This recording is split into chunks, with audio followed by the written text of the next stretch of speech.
Hey there everybody, welcome to Auto Bears, and this is the Nissan Qashqai, but now it comes with added e-power, which basically means it's a full hybrid, but I'll get onto that now in a minute.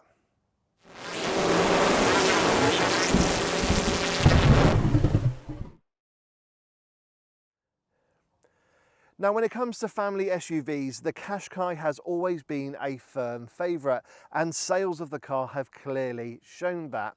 Now, with this third generation, it did arrive as a mild hybrid, but to kind of add an extra string to the Qashqai's bow and also compete with other rivals out there, they're now offering this, the e-Power, which is essentially a full hybrid version of the Qashqai.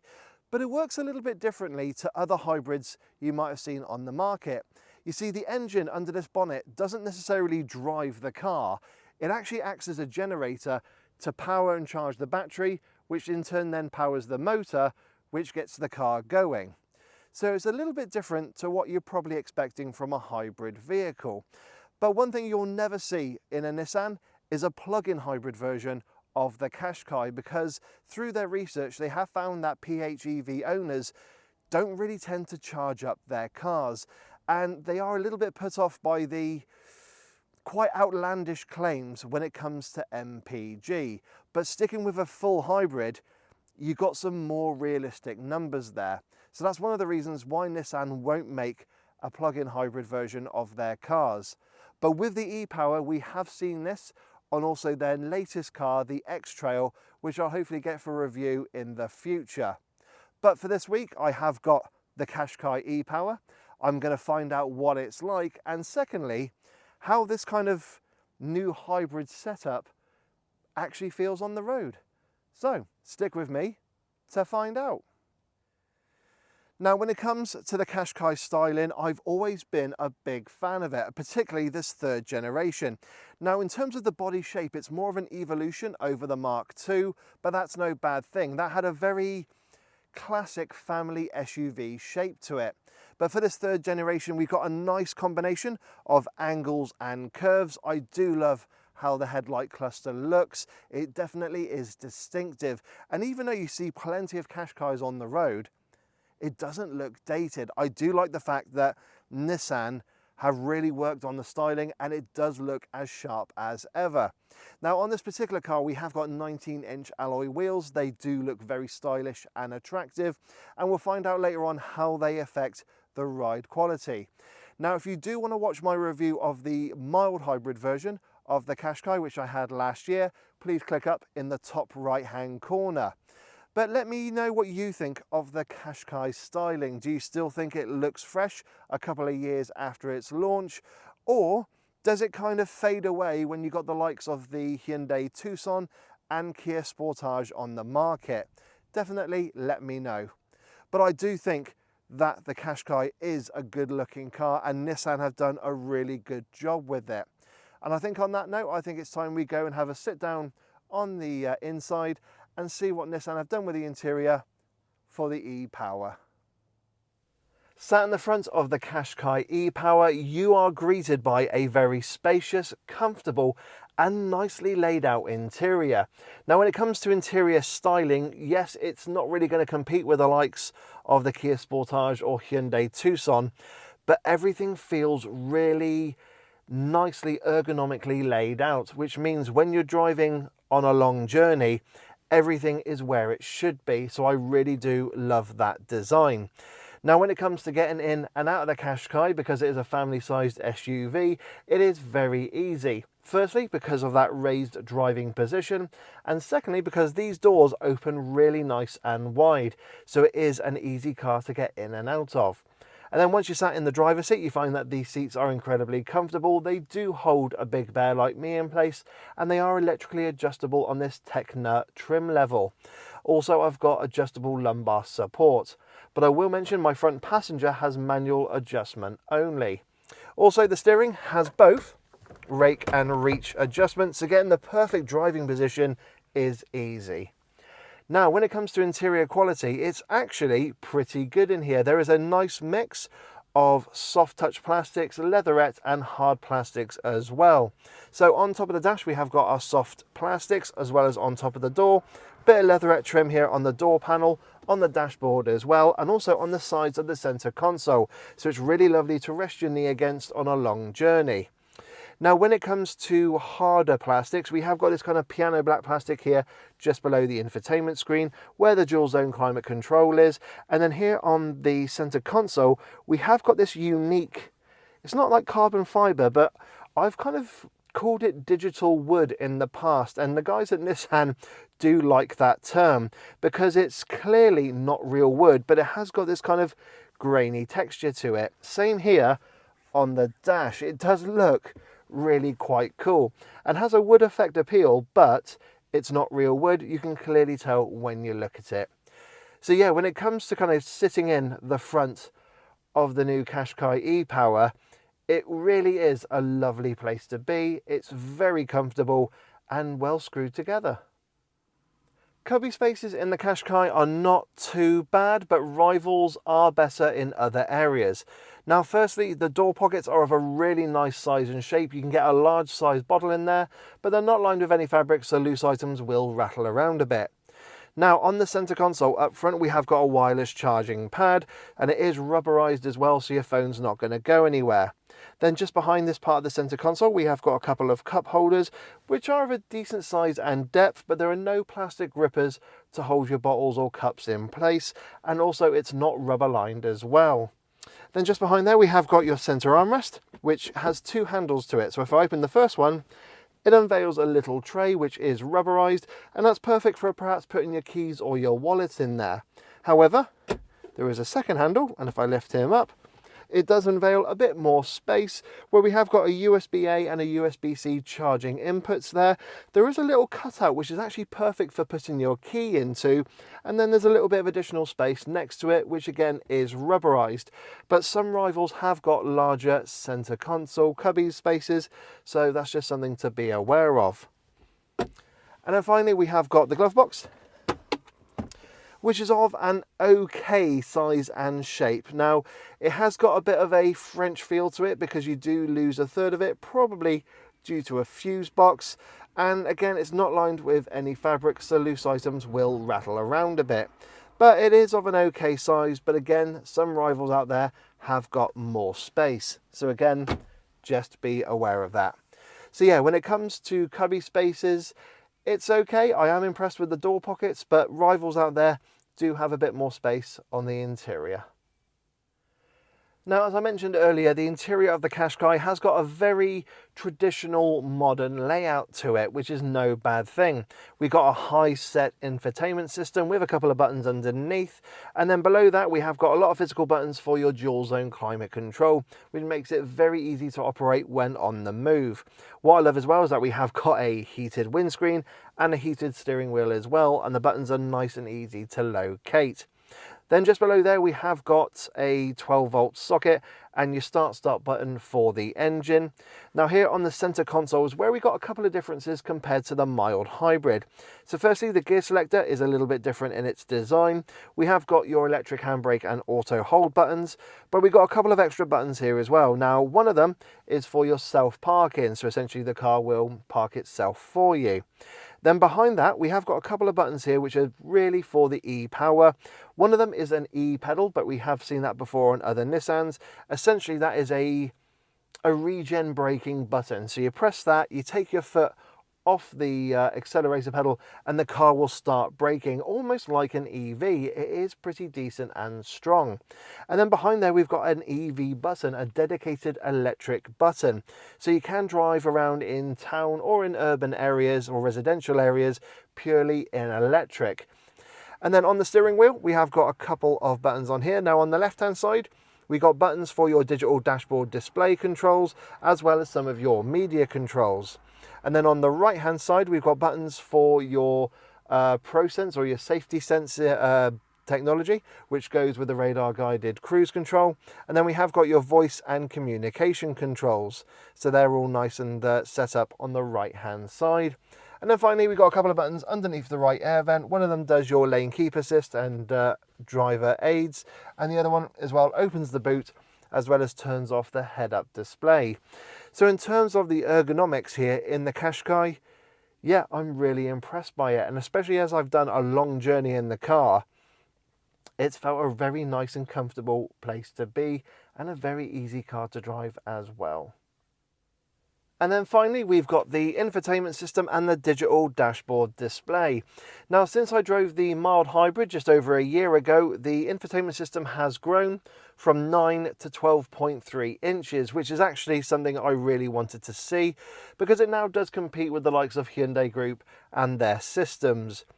In regards to the screen itself, it's a really lovely size. It's very clear, easy to read when on the move, and you do get Apple CarPlay and Android Auto as standard, and with Apple CarPlay it is wireless.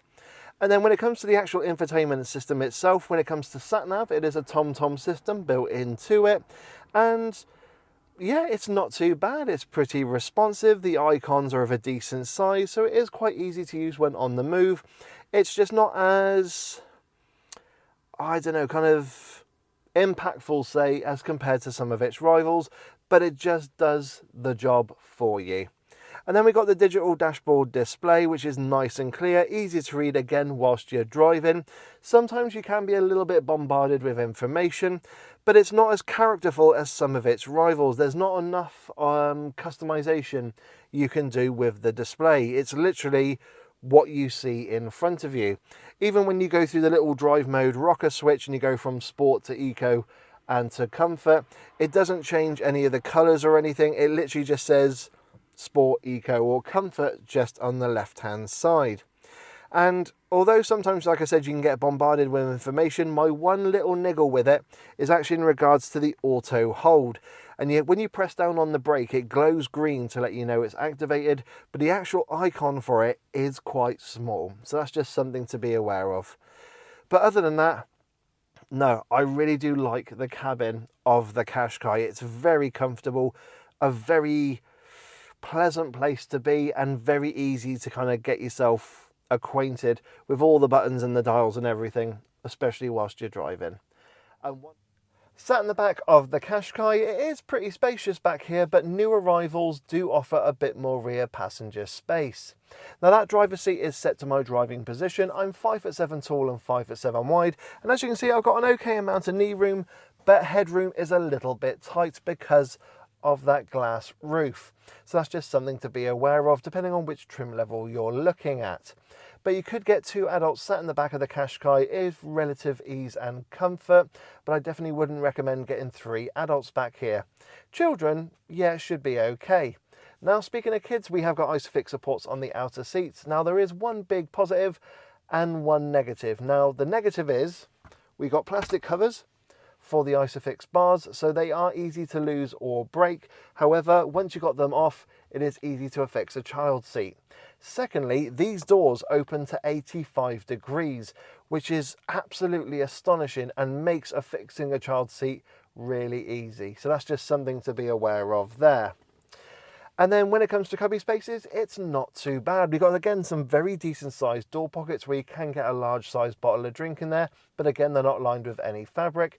We have got our aeroplane style pockets on the backs of the front seats, and we've also got a centre armrest with a couple of cup holders, but they are quite shallow. So I think if you do put a tall can of drink in there, it might fall out. Now, I will also mention that we got no through loading into the boot area. And then when it comes to features, we have got a couple of air vents there. We have got a USB-C and a USB-A charging input. And then when it comes to the windows, finally, we have got them of a really nice square size. They are tinted on this particular car, and they open to about 90%, which, yeah, is not too bad. I can still just about rest my arm on top of the windowsill. Now, the one thing I will mention is that there is a little bit of a step down when it comes to quality. So on top of the doors, it is hard, scratchy plastic, but other than that, it still feels like a really nice place to be, and we still get our little kind of hints of blue leather on the interior, just like what we have up front. So yeah, when it comes to the rear passenger space with the Qashqai, it is still pretty good, but rivals out there now are starting to beat it. And on that note, I think it's time we leave the rear passenger area and we see what it's like in the boot. Opening the boot on the Qashqai e-Power presents you with 504 litres of space, which isn't too bad in this segment of car. However, some of its newer and larger rivals do have bigger boot capacities. However, when you got the boot open, you're greeted by a nice wide square load area. You have no boot lip to navigate over, but the only thing I would say is that the boot lip itself is a little bit high, so it could make it difficult for dogs to jump in and out of, or if you are lifting a large bulky item into the back of the Qashqai. But it's not devoid of features though. That's one thing I do like. We have got some very sturdy tethering hooks, a 12-volt socket, we've got some shopping hooks as well. We've got two sections to the boot floor as well, so you can actually kind of move them about if you want to separate some items underneath the boot floor.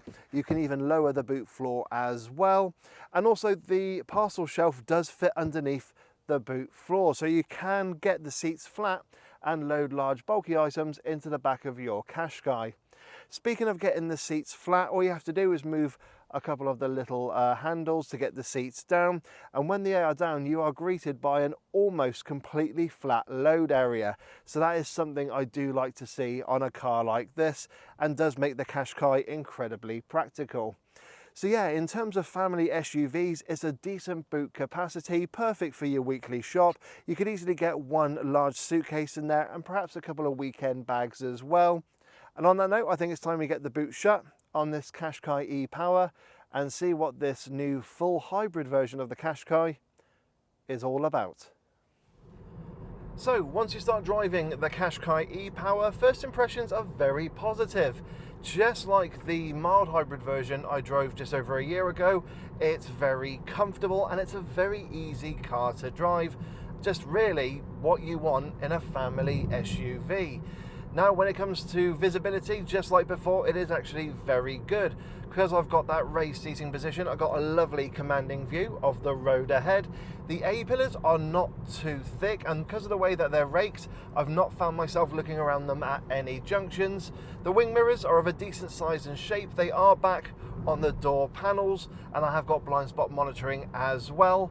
And if I look over my shoulder, I do find there's a surprisingly thin C-pillar there. Because of that extra little window, it does mean you don't have such a big blind spot. But as I mentioned, you have got the blind spot monitoring there to help you out. And then rear visibility is actually pretty good as well. You've got a decent sized rear screen. Yes, there's a little bit of an obstruction from the rear headrests, but it's not too bad. I have got things like reversing cameras and parking sensors to help me park, especially in tight, narrow spaces. So I do like that. Now, something as well I do really love about the Qashqai, or this particular one that I've got for review, is that when I started driving this morning, it was -1. It was a bit chilly and a bit frosty, and I have got that heated windscreen. And as you can see here, okay, granted it is sped up, it doesn't take too long to clear that screen from all that frost. It took about 35 seconds or so.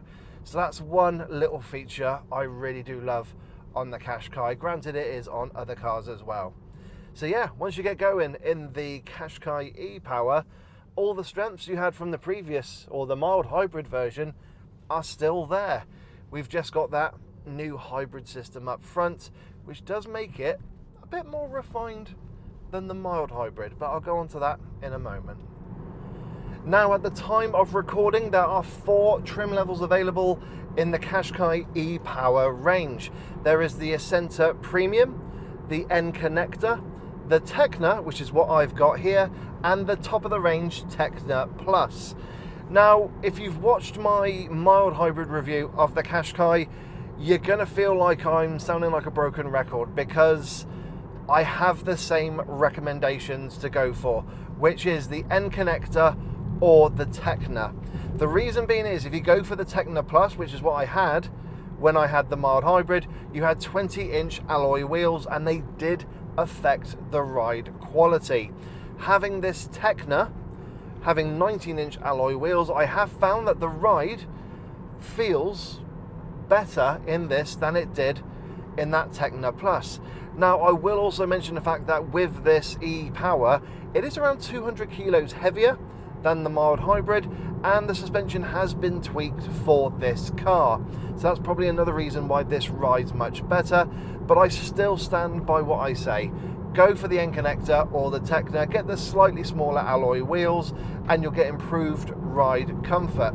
The other thing as well is that this Tecna also comes with a few options which you can get on the Tecna Plus. Now that's a bit of a unique thing to come across in a Japanese car. Usually they're all just spec'd up, you pick the one you want, you pick the colour you want, and away you go. But no, on this particular car I have got things like the front fog lights that are LEDs, I've got the Bose sound system as well. I mean, yeah, you can add little extras to the Tecna or even the N connector as well.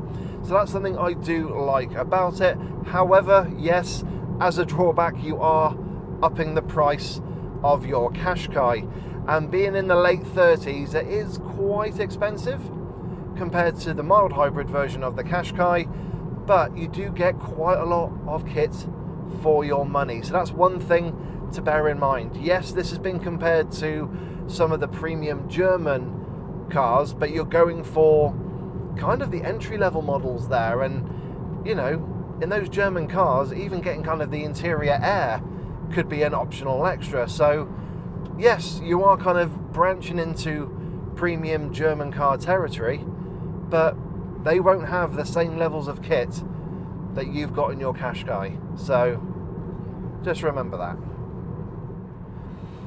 Now, when it comes to powering the Qashqai e-Power, it is different to the mild hybrid version, but as I stated earlier, I'm not going to compare the two.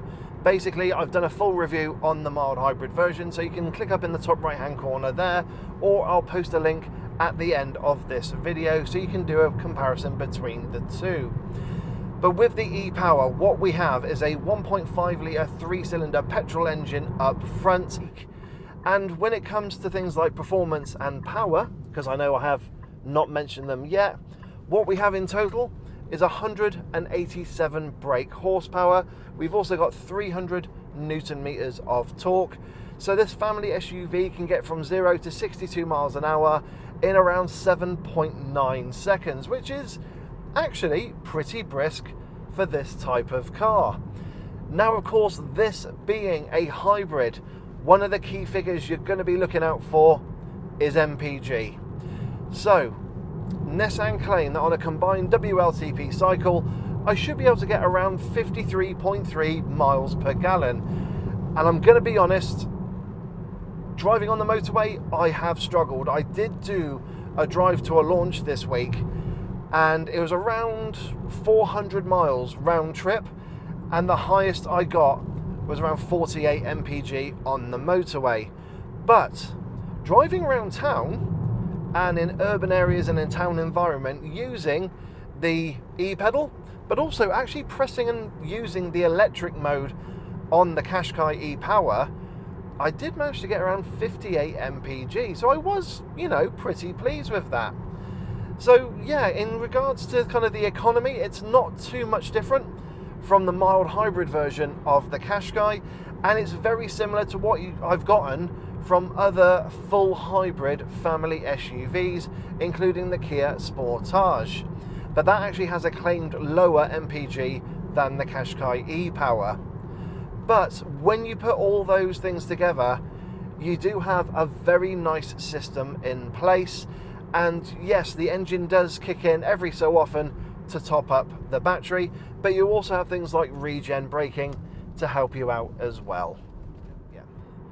Now, speaking of brake regeneration, when you actually activate it in the Qashqai e-Power, it feels very much like it's been set up for an electric vehicle. It is impressively strong. Now, firstly, we have got the B mode, which is on the gear selector. By the way, the gear selector is from a Nissan Ariya EV. So you give it a little pull whilst you're driving, put it into B mode, take your foot off the accelerator, and there's a little bit of brake regen.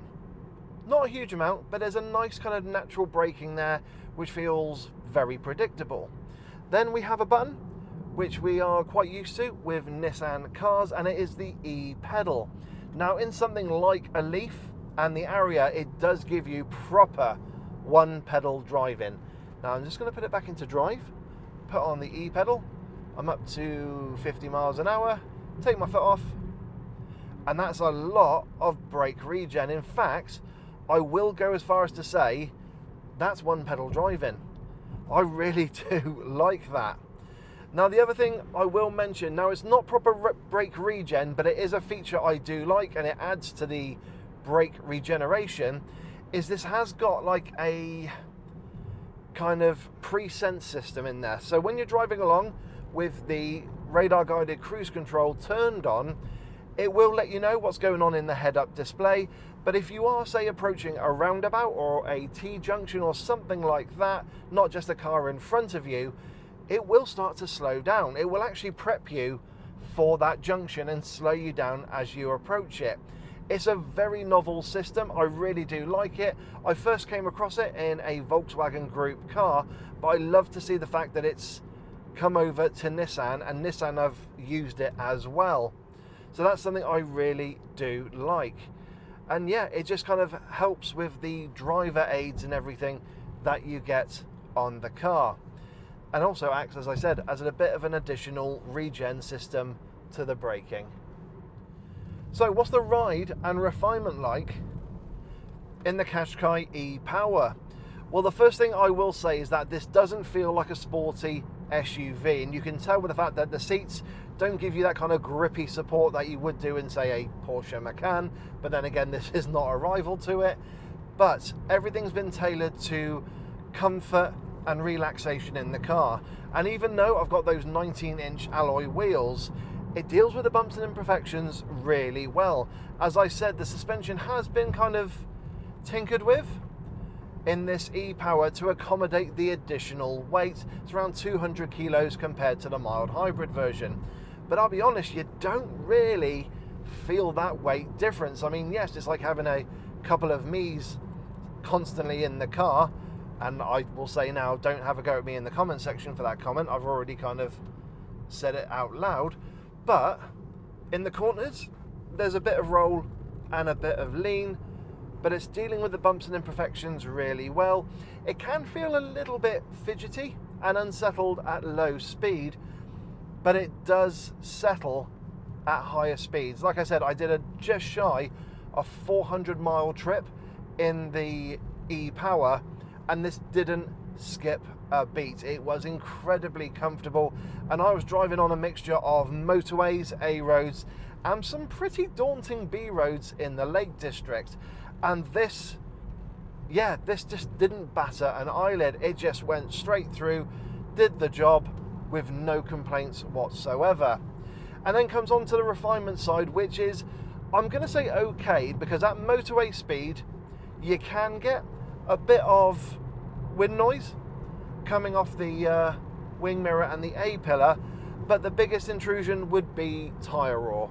Now, you can get quite a bit of that depending on the road surface, but again, on the motorway, it did settle down.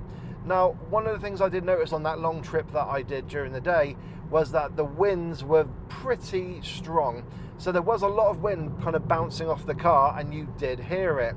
And that's another reason why I do recommend going for the Bose sound system, because it's a very good sound system and takes away a lot of those exterior noises that you might find intrusive in the Qashqai. But for day-to-day driving, like now, and I'm driving on a pretty rutted A road, it's not the smoothest one out there, this is dealing with it very well. In terms of just day-to-day driving that you would do in a car like this, you'll have no issues whatsoever. You'll feel very comfortable and very relaxed. I will also mention as well that even though we've got that engine up front and every so often you hear it kind of kick into life, the engine noise isn't that intrusive. I mean, actually, it's a bit of a surprise, for me not to mention it. It's only at low speed that you might hear it kind of giving you that little bit of noise, but other than that, no, it's very well hidden away, even again when you're driving at, say, motorway speed. Now, yes, if you do put your foot down, you are going to hear it come to life, and it does rev quite high. There's kind of a weird kind of CVT feel about it when you do put your foot down, but it doesn't feel like a CVT. But it very quickly quietens down and settles down again. So yeah, when it comes to that refinement side with the engine noise, no issues whatsoever really. Yes, the noise is there, but there are more noisier cars out there.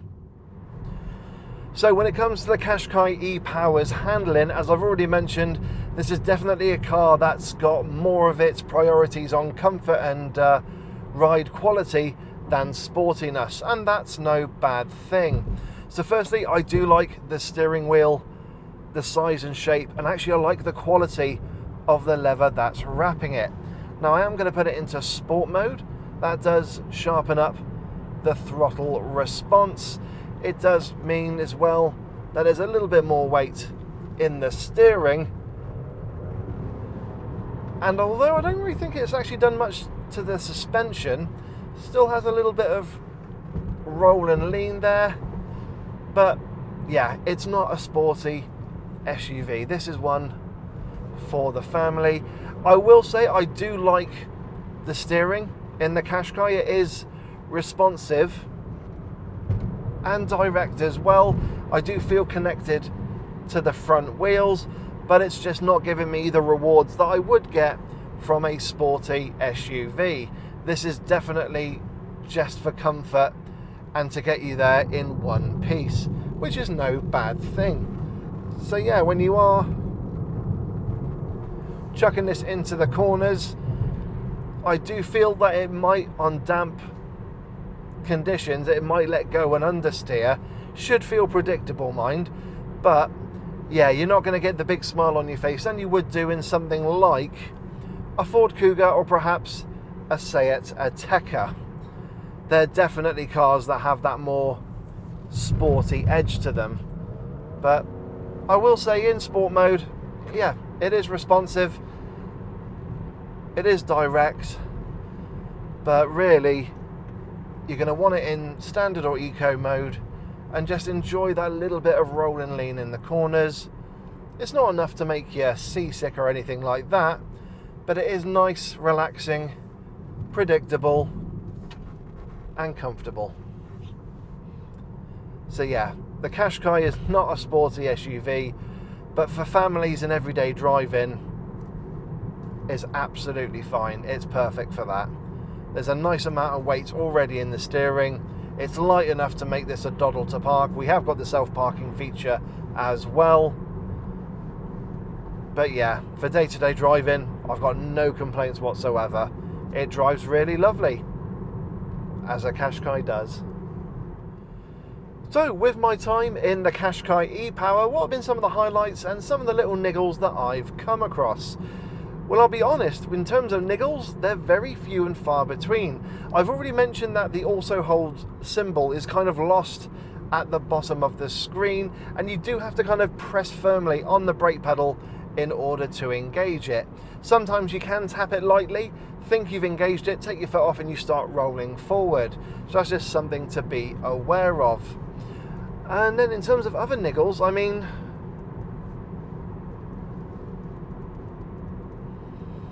I'm really struggling.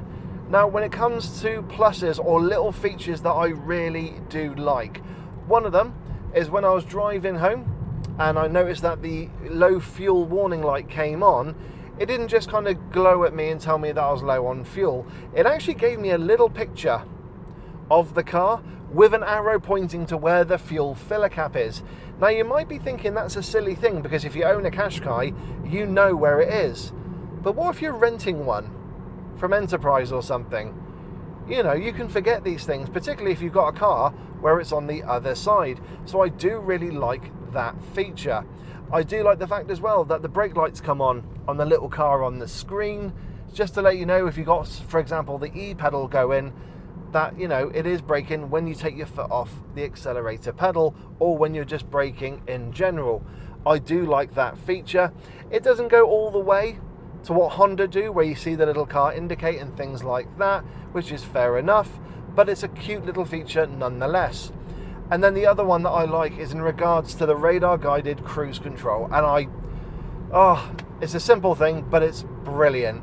I've mentioned this on the mild hybrid and I'm going to mention it again.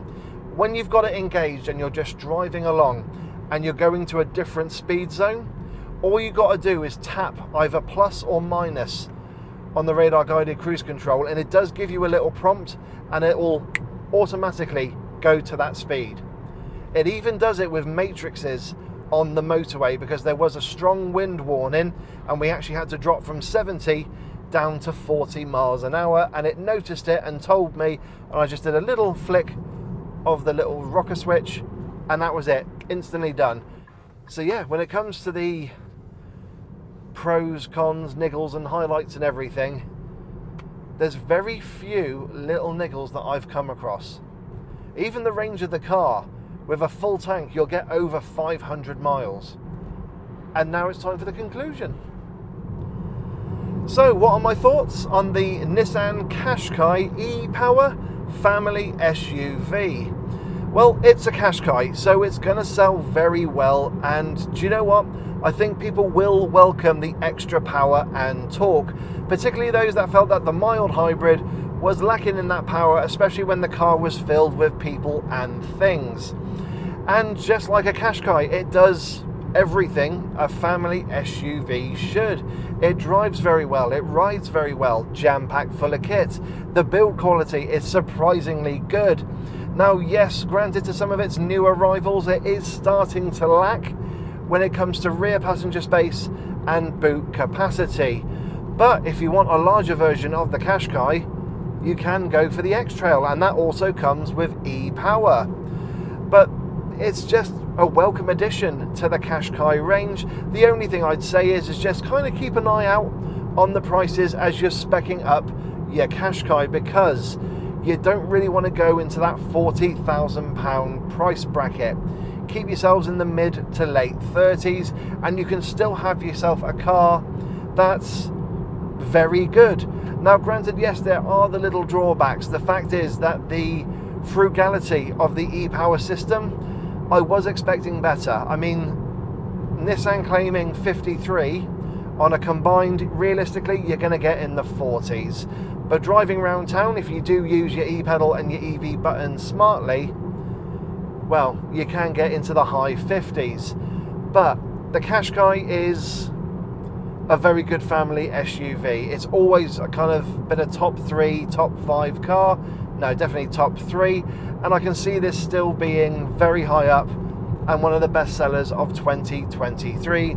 Just adding that extra e-Power gives it, like I said, an extra string to its bow, because you've already got a very accomplished family SUV that's just a little bit better by being a bit more powerful in a clever and unique way.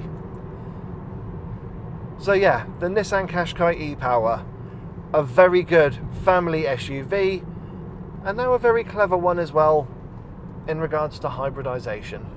So everyone, I hope you've enjoyed my review of the Nissan Qashqai e-Power. If you've got any questions about the car and my time with it, please put them down in the comments section below. Don't forget to like, don't forget to subscribe and hit that bell notifications icon to let you know when I, Dave the Auto Bear, bring out a new video. Of course, I am on social media. I'm on X, I'm on Instagram, Facebook as well, so please follow on there for additional content. But yeah, I have really enjoyed this new Qashqai e-Power. It does everything the family SUV should do and more. And in the meantime, I hope you all have a wonderful day, and I'll catch you all in the next video. So take care, everybody, and bye-bye.